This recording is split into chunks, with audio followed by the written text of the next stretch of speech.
Nos casamos en 18 meses, y descubrí que se estaba enamorando de otro.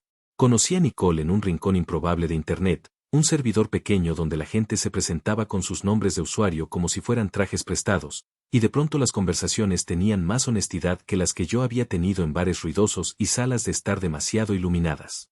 Yo era Kael, un nombre que siempre me pareció más corto de lo que quería decir, y trabajaba en tech de manera remota desde un estudio con una ventana tosuda que daba a una calle de árboles raquíticos. Ella era fotógrafa por encargo, con un sentido del color que convertía parques vacíos en promesas. Al principio fueron mensajes de madrugada, ese momento en que la ciudad baja el volumen y el mundo parece una habitación de hotel. ¿No te pasa que los días se te hacen más cortos cuando por fin sientes que alguien te entiende?, me escribió una noche. Le respondí que sí, que por fin sentía que algunas cosas tenían contorno. Y sin darnos cuenta empezamos a hablar como quien prueba una llave en una puerta que no sabía que estaba ahí. No fue un amor de impacto sino de goteo. Un meme compartido, una confesión tímida sobre familias raras, un amo como escribes que me dejó sonriendo al monitor como un idiota. Saltamos de la plataforma a las videollamadas, de las videollamadas a los calendarios con zonas horarias distintas, y un día hicimos lo que la gente prudente recomienda no hacer, acordamos tener una relación a distancia antes de conocernos en persona. Hubo risas de amigos, cejas levantadas, advertencias bien intencionadas. Van muy rápido, dijo Eddie, mi compañero de piso en aquella época. O muy derecho, respondí, más valiente por chat que en la vida real. Nos prometimos reglas pequeñas, honestidad radical, planes con fechas, no hacer del otro un salvavidas. Y entonces compré un boleto. Nos vemos en 29 días, dije en llamada, y ella sonrió con esa sonrisa que hacía parecer que la pantalla era una ventana. El encuentro fue más sencillo de lo que lo soñé y más devastador de lo que anticipé. No hubo música de fondo ni lluvia cinematográfica, solo un aeropuerto con alfombras feas, una fila de taxis y el temblor en las manos cuando la vi acercarse con un suéter que yo le había visto en fotos 1000 veces. Kael. Nicole. Nos quedamos de pie un segundo eterno, como si el aire pidiera contraseña, y luego nos abrazamos con el respeto de quien sostiene algo recién nacido. El primer fin de semana se volvió una sucesión de comprobaciones felices, su risa en volumen real, el olor de su cabello, la forma en que guardaba silencio cuando estaba cómoda. Cocinamos pasta demasiado salada, sacamos fotos ridículas con una cámara que ella cargaba como si fuera un animalito, nos dijimos cosas que solo se dicen cuando uno cree que por fin llegó a casa. Y sí, lo sé, nadie se casa por un fin de semana. Pero nadie se casa solo por papeles, tampoco. Lo nuestro encajó como una pieza que llevaba tiempo esperando el hueco exacto. Éramos jóvenes y soberbios, y ese combo es pólvora y mecha. Al año y medio ya estábamos firmando en una oficina con paredes beige que olían a tóner, con 2 testigos que no sabían muy bien qué hacían ahí y una oficial amable que nos deseó toda la felicidad posible. Teníamos un plan modesto y una fe torpe, trabajar, ahorrar, y en el futuro hacer una pequeña ceremonia con amigos. Antes de que pudiéramos hablar en serio de flores y playlists, llegó el positivo en una prueba que dejé secándose sobre el lavamanos. Recuerdo el silencio exacto de ese momento, luego la voz de ella, estoy asustada. Yo también, dije, y luego, pero quiero esto contigo. Nos abrazamos con la cautela de quien sostiene un secreto caliente entre las manos. Nuestro hijo, a quien llamaríamos Robert, cambió el mapa antes incluso de nacer. Las noches se llenaron de búsquedas ridículas. ¿Cuántas veces es normal que un bebé estornude? Y las mañanas de ternuras improvisadas que me daban ganas de memorizar para siempre, la curva nueva de su cuerpo, sus caderas ensanchándose, su respiración más pesada al dormir. Yo no sabía que el amor podía ramificarse así, que podía crecer hacia un tercero con la naturalidad de una planta bien regada. El primer año fue una montaña rusa con raíles que a veces desaparecían y volvían de golpe. Aprendimos a cocinar con una mano, a turnarnos para ducharnos, a dormir por capítulos como una serie sin final. Yo seguía trabajando remoto, con los audífonos puestos y la cámara apagada mientras mecía a Robert con el pie. Ella editaba fotos al ritmo que el bebé le dejaba, y a veces, a las 3 de la mañana, nos encontrábamos en la cocina como 2 astronautas en misión, sonriendo con los ojos hinchados. Nunca pensé que esto fuera tan duro, decía ella. Ni tan hermoso, añadía yo, y nos dábamos un beso que sabía a cereal y a promesa. Cuando parecía que todo empezaba a tomar una forma más habitable, apareció la cuestión que yo había ido posponiendo con un optimismo culpable, mis trámites legales en mi país. Había documentos que actualizar, asuntos laborales antiguos que cerrar, un historial fiscal que arreglar si quería evitar problemas a futuro. Posponerlo se estaba convirtiendo en irresponsabilidad. Va a ser poco tiempo, le dije. Te voy a extrañar, respondió, mirando el borde de su taza. Hicimos cuentas, armamos un mapa de videollamadas, prometimos mensajes a horas fijas. Me llevé la imagen de ellos dos dormidos en el sofá, ella con la boca entreabierta, él con una mano en su camiseta, como si la ancla fuera mutua. El plan era simple, yo volvía, resolvía, y regresaba. Trabajaría a distancia desde casa de mis padres mientras tanto, y si se requería, haría un par de visitas a oficinas grises donde siempre hace demasiado frío. No voy a romantizarlo, la distancia nos pegó con la violencia de lo cotidiano roto. Las videollamadas se volvieron una versión comprimida de la vida, la cámara enfocada a media cara, el sonido de un llanto a lo lejos, mi voz repitiendo, te escucho, estoy aquí aunque hubiera 20 mililitros de latencia entre mi consuelo y su cansancio.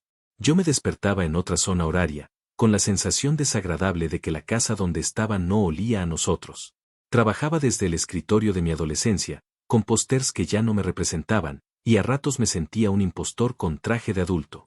Cuando por fin pude regresar, crucé la seguridad del aeropuerto con la ansiedad en la garganta, queriendo creer que el amor es una casa que espera intacta cuando uno vuelve. Nicole me recibió con un abrazo que tenía el peso exacto de todos los días que no nos tocamos, pero también con una rigidez nueva, un punto de gravedad distinto. Lo atribuí al cansancio. Estás hermosa, le dije. Ella sonrió sin mirarme del todo. Estoy hecha trizas, pero gracias. Esa noche cenamos con prisa, acomodando cucharas y pañales como si fueran piezas de un Tetris con mala música. Robert me miraba como a un visitante frecuente y me dolió la verdad evidente de que, para él, mi cara era una idea más que un hábito. Yo quise precipitarme hacia la normalidad, besos en la nuca mientras ella lavaba los platos, chistes tontos, planes para el fin de semana. Pero había un vidrio entre nosotros, uno tan limpio que casi no se ve, y que solo noté cuando intenté apoyar la mano y no encontré superficie. Los días siguientes fueron una repetición de pequeñas señales que mi cabeza quiso archivar bajo adaptación. Nicole estaba más ensimismada, el teléfono más presente en la mesa, su risa privada sonando en otra habitación. Trabajo, decía. Una cliente nueva que escribe a cualquier hora. Yo asentía, porque yo también había sido ese profesional que confunde urgencia con valor. Pero la noche delata a cualquiera. En la cama, su cuerpo había cambiado con el embarazo y el parto, y también con algo más que yo no sabía nombrar, esa mezcla de pudor y enojo que a veces se instala cuando el espejo parece contar una historia distinta. Ya no me siento bonita, confesó una madrugada, con la voz pequeña y una luz azul metiéndose por la persiana. Eres lo más bonito que he visto en mi vida, le dije, sabiendo que a veces el amor no es suficiente contra un enemigo que vive adentro de la cabeza. No sé en qué momento exacto se me cruzó la línea que siempre juré respetar. Quizá fue una noche en que el apartamento estaba raro de silencios, Robert por fin dormido sin el pie sobre el colchón, y ella con el móvil pegado a la mano incluso en la penumbra. Quizá fue el sumatorio de minúsculas distancias, él, ahora no a mis caricias, él, más tarde te cuento que nunca llegaba, él, estoy cansada que también me pertenecía a mí y que, sin embargo, me dejaba afuera. O quizá fue cobardía, la necesidad de saber sin preguntar para no escuchar en su voz lo que temía en mi cabeza. Sea como sea, lo hice. Tomé su teléfono cuando fue a la ducha, un gesto lento como si el aparato pesara más que antes. No necesité clave, lo sabíamos desde el principio porque la confianza era, supuestamente, total. Al abrir la conversación anclada arriba, el tiempo se plegó como una hoja mal doblada. Leí. Primero con la mirada cobarde del que no quiere comprender, luego con el desconcierto de quien reconoce un idioma que creía propio. Eran mensajes largos, escritos a horas que yo conozco bien, con ese tono entre íntimo y entusiasta que uno usa cuando la vida vuelve a tener narrador. Me hiciste reír en mitad del supermercado, decía uno. No sé cómo explicarte que pensar en ti me hace sentir menos fea y más viva, decía otro. El nombre al tope de la pantalla, Silas, me fue ajeno y familiar a la vez, como el de alguien con quien ya competiste sin saberlo. Había fotos, nada desnudo, nada torpe, imágenes de tazas, de zapatos, de cielos con líneas. Nuestros cielos. Y había audios que no me atreví a reproducir porque la voz del otro se habría quedado a vivir en nuestra casa. Yo, que siempre dije que la confianza era un puente que no se comprobaba saltando encima, estaba de pie en medio de él con una masa en la mano. Cerré el chat.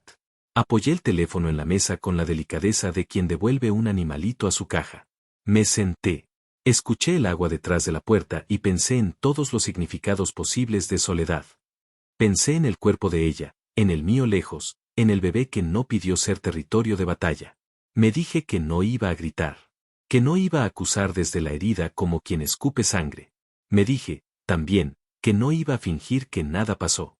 Cuando salió de la ducha envuelta en una toalla, con el pelo recogido y la cara limpia de todo, la miré con la sensación de estar viendo a alguien que amo y que, sin embargo, ahora me escondía el sol.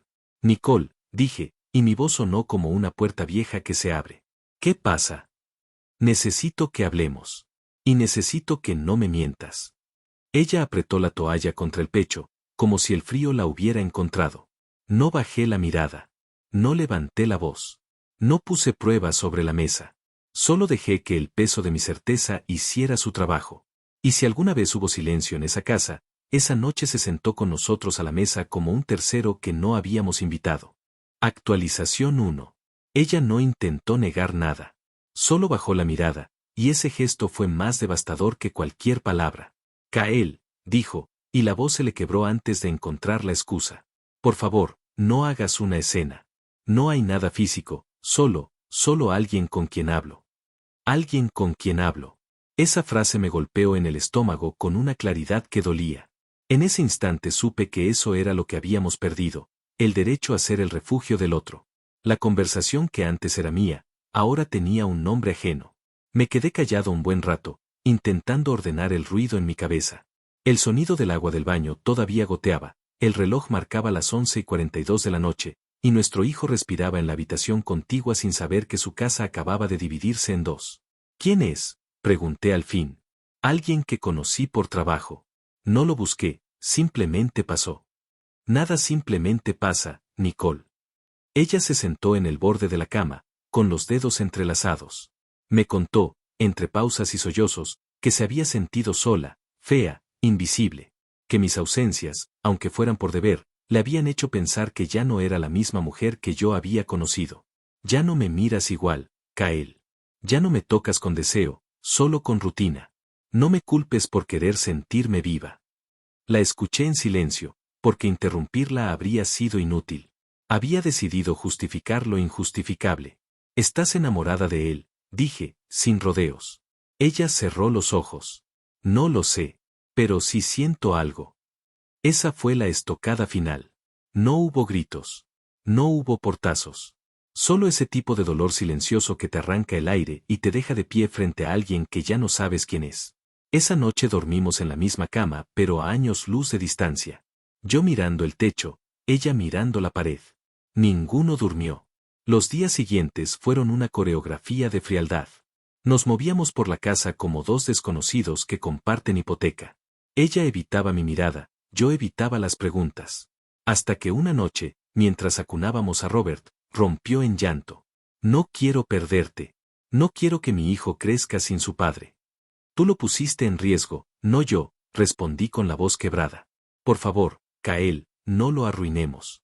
Dame una segunda oportunidad. Te juro que no volverá a pasar. La miré, y a pesar de todo, la vi vulnerable, herida, sincera quizá en su culpa. Y en ese instante, entendí que no solo era mi esposa, era la madre de mi hijo. Que irme significaba dividirlo todo, su sonrisa, sus cumpleaños, su futuro. Así que hice lo que muchos llamarían cobardía, pero yo sentí como instinto. Le di una segunda oportunidad. Durante semanas intenté convencernos de que podíamos reconstruir algo. Fuimos a terapia, salimos al parque con Robert, cocinamos juntos, dormimos abrazados como dos actores que repiten una escena de memoria. Pero el guión ya no tenía alma. Yo la tocaba, y sentía un muro invisible entre nosotros. Ella hablaba, y sus palabras sonaban a eco. No era odio lo que sentía, era vacío. Un vacío denso, espeso, que me hacía extrañar incluso los problemas de antes. Empecé a refugiarme en mi hijo. Cada vez que lo cargaba, sentía que lo único que valía la pena proteger era eso, su risa, su inocencia, su forma de apretar mis dedos con la certeza de quien no entiende el caos de los adultos. En el trabajo fingía normalidad. En casa fingía esperanza. Hasta que fingir se volvió cansancio. Una noche, mientras veía una película que ninguno de los dos seguía realmente, ella pausó la pantalla. Kael. ¿Qué pasa? No puedo seguir fingiendo. Esa frase me dejó inmóvil. ¿A qué te refieres? A esto, A nosotros. Lo intenté, de verdad, pero no siento lo mismo, no quiero seguir así. El corazón me dio un salto seco en el pecho. No era sorpresa, era confirmación. La miré largo rato, buscando algún resto de amor en su rostro, pero solo encontré resignación. ¿Y qué propones? Dije. Separarnos. Sin odio, sin peleas. Solo aceptar que esto ya no funciona. No respondí, no porque no tuviera que decir, sino porque en ese momento, cualquier palabra habría sido ruido. Me levanté, caminé hasta la habitación de Robert y lo vi dormir. Le acaricié el cabello y sentí un nudo que me quemó por dentro. No quería vivir lejos de él. No podía imaginarme una rutina sin su voz, sin su risa corriendo por el pasillo. Esa noche empacó una maleta pequeña y se fue a casa de su hermana por unos días. El silencio que quedó fue un vacío físico. Dormí en el sofá, con la televisión encendida solo para no oír mis pensamientos. Durante semanas, tratamos de manejarlo con madurez. Repartimos gastos, turnos, tiempos. Hablábamos por mensajes, con tono educado pero sin alma. Cuando finalmente firmamos los papeles, ella lloró. Yo no. No porque no doliera, sino porque ya había llorado todo lo que podía mientras todavía vivíamos juntos. El día que se llevó sus cosas, se detuvo en la puerta con una mirada culpable. Gracias por intentarlo, Kael. Eres un buen hombre. Solo quería que mi hijo tuviera una familia completa. A veces amar también es dejar ir. Esa frase me pareció una excusa bonita para el egoísmo. La puerta se cerró, y el eco duró más que el ruido. El apartamento, que antes parecía pequeño, ahora se sentía inmenso. Robert se quedó conmigo unos días a la semana, con la promesa de que sería algo temporal mientras definíamos la custodia. Cada vez que lo veía dormir, me prometía que no importaba lo que pasara, no dejaría que se convirtiera en una estadística. No sería ese padre que desaparece tras una firma. Pero en mi país, las leyes casi siempre estaban del lado de las madres. Y yo sabía que la batalla sería cuesta arriba. Un día, mientras esperaba en la cafetería del tribunal para entregar los documentos de custodia, escuché una voz conocida. Kael. Era Catherine, una amiga que había conocido al llegar aquí y que nuestra relación se resumía en saludos rutinarios. Me vio agotado y, sin preguntar demasiado, se sentó conmigo. Pareces un tipo al que la vida le pasó por encima. Algo así. Pues déjame ayudarte. Tengo un amigo abogado que trabaja justo en familia. Y, puedo escuchar, si eso sirve de algo. No lo sabía entonces, pero ese café sería el inicio de una nueva etapa. Actualización 2. Catherine se convirtió en una especie de salvavidas que nunca pedí, pero que apareció en el momento justo. Era una de esas personas que saben escuchar sin llenar el aire de consejos baratos. Cuando le conté todo, no me miró con lástima ni sorpresa, solo asintió, tomó un sorbo de café y dijo: No perdiste a tu familia, Kael. Solo cambió de forma. Esa frase me persiguió los siguientes días. Yo no quería que cambiara de forma. Quería volver atrás, a los días en que el mundo cabía en un sofá y una cuna. Pero el tiempo no tiene botón de retroceso. Y mientras más trataba de revivir la ilusión de una familia completa, más claro se volvía que esa historia ya no existía. Catherine empezó acompañándome al tribunal y terminó acompañándome a la vida. Me ayudaba a ordenar los papeles, a revisar fechas, a entender ese lenguaje frío de los documentos legales que parecen escritos para anular emociones. A veces, cuando el juicio se alargaba y las esperas eran interminables, hablábamos de cosas triviales, música, películas, lo que nos gustaría hacer si todo doliera un poco menos. Había algo reconfortante en su manera de no intentar curarme, sino simplemente estar. Mientras tanto, el proceso de custodia se volvía un laberinto. La primera audiencia fue un golpe. Mi abogado me advirtió que las probabilidades no estaban a mi favor. Aquí, el juez tiende a privilegiar a la madre, salvo casos graves. Yo asentí sin decir nada, pero por dentro hervía. No buscaba venganza, no quería arrebatarle a Nicole a su hijo. Solo quería poder verlo crecer, llevarlo al parque, escuchar su voz cada mañana sin depender de un permiso. Nicole, por su parte, parecía cómoda en su nuevo papel. Se mostraba cordial en las audiencias, hablaba con tono suave, pero cada palabra suya era un filo disfrazado. Kael es un buen padre, pero trabaja mucho, no siempre tiene tiempo. Quise gritar que durante meses trabajé mientras cargaba al niño en un brazo, que no dormía para darle una vida que ella no podía sostener sola. Pero me mordí la lengua. En las cortes, las emociones solo sirven para hundirte. Los meses pasaron entre audiencias, papeleos y silencios. Robert crecía rápido. A veces, cuando lo tenía conmigo, lo veía jugar en el suelo con sus pequeños autos y pensaba en lo injusto que era tener que contar los días que podía abrazarlo. En esos momentos, Catherine siempre aparecía con algo, una comida casera, una broma, o simplemente compañía. Una tarde, saliendo del tribunal, la vi esperándome afuera bajo la lluvia, con un paraguas demasiado pequeño para ambos. ¿Cómo fue? Otro aplazamiento.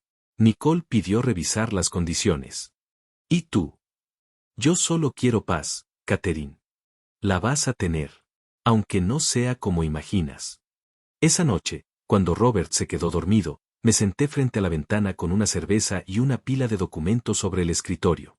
Todo lo que tenía, mi trabajo, mi departamento, mi hijo, parecía colgar de un hilo legal. Me sentía agotado. Y entonces pensé en algo que no había querido aceptar. Mi resentimiento hacia Nicole no era solo por la traición, sino porque todavía me dolía quererla. No la odiaba. Solo me dolía que ya no me quisiera. Un par de semanas después, llegó el día de la resolución. El juez leyó los términos con la indiferencia de quien dicta el clima. Custodia compartida. Robert viviría una semana conmigo y otra con su madre, bajo acuerdo mutuo.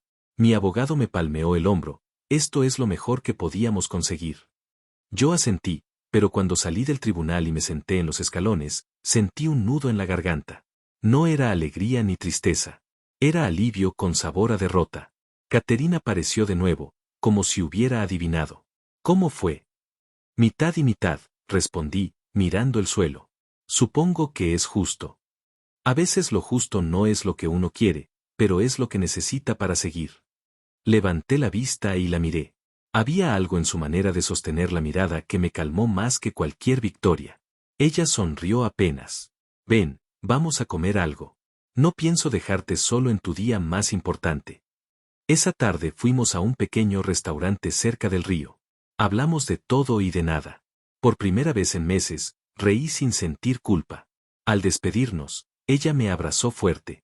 No lo olvides, Kael, perdiste una guerra, pero ganaste el derecho a estar en la vida de tu hijo. Esa noche, al acostarme, pensé en cómo había cambiado todo en menos de 2 años. Había pasado de conocer a una mujer que me prometía el mundo, a criar un hijo que se había convertido en mi razón de existir, y a reconstruirme desde los restos de una historia que ya no era tan mía. Actualización 3. Han pasado casi 2 años desde aquel juicio. Robert ya habla con frases completas, se inventa historias con dragones que vuelan en parques y nubes que comen helado. Es increíble lo rápido que se amolda un niño a las grietas que los adultos dejan en el suelo. Yo todavía estoy aprendiendo a hacerlo. La custodia compartida terminó siendo una suerte de equilibrio incómodo, pero estable. Una semana conmigo, una con Nicole. Nos vemos al intercambiarlo, hablamos lo mínimo necesario, siempre con educación ensayada, como 2 compañeros de trabajo que todavía deben repartirse un proyecto. Hay días en que eso me da paz, y otros en que me quema. A veces pienso que me convertí en el eco de algo que alguna vez fue amor, y otras veces me convenzo de que es mejor así. Un eco no hace ruido, solo recuerda. Catherine sigue en mi vida. Al principio fue compañía por compasión, pero con el tiempo se volvió parte de mi cotidianidad. No cruzamos líneas, no todavía, aunque algo en su manera de mirarme a veces me hace pensar que ambos sabemos que hay una puerta entreabierta. Ella me ayuda con Robert, le compra libros, lo lleva al parque cuando yo tengo que trabajar. Lo trata con una ternura que nunca fuerza, y cada vez que los veo juntos, algo en mí se reordena.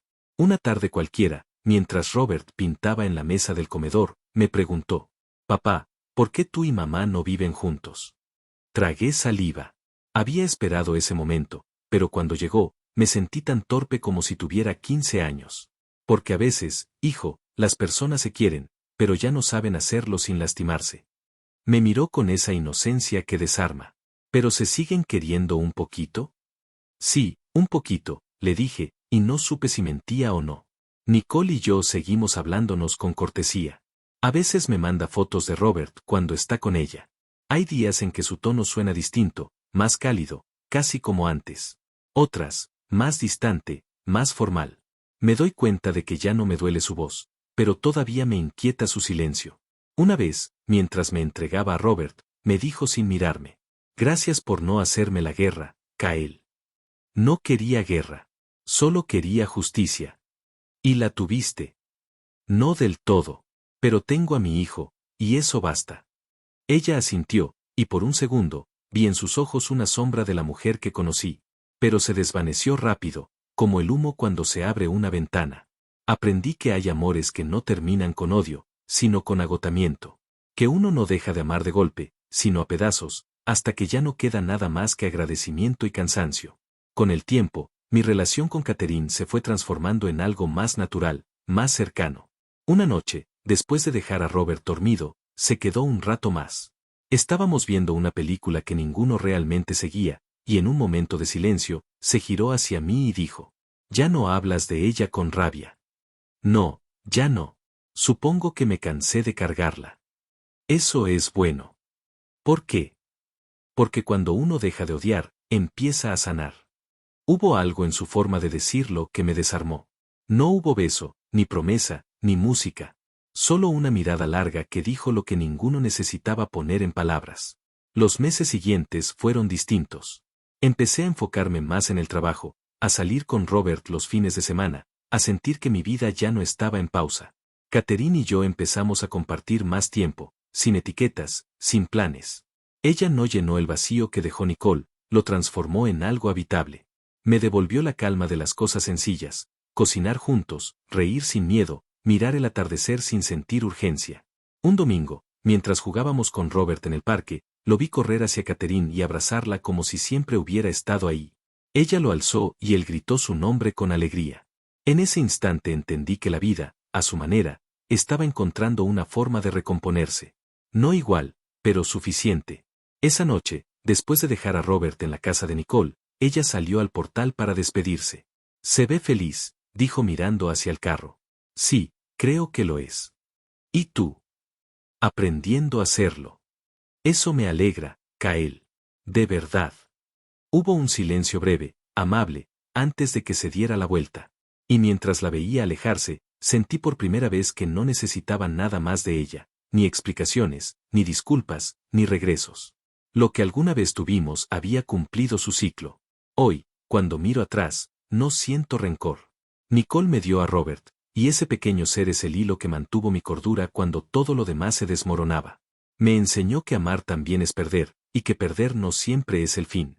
A veces, cuando mi hijo se queda dormido en mis brazos, pienso en cómo empezó todo, un mensaje en una red social, dos desconocidos jugando a creer que el amor puede con la distancia.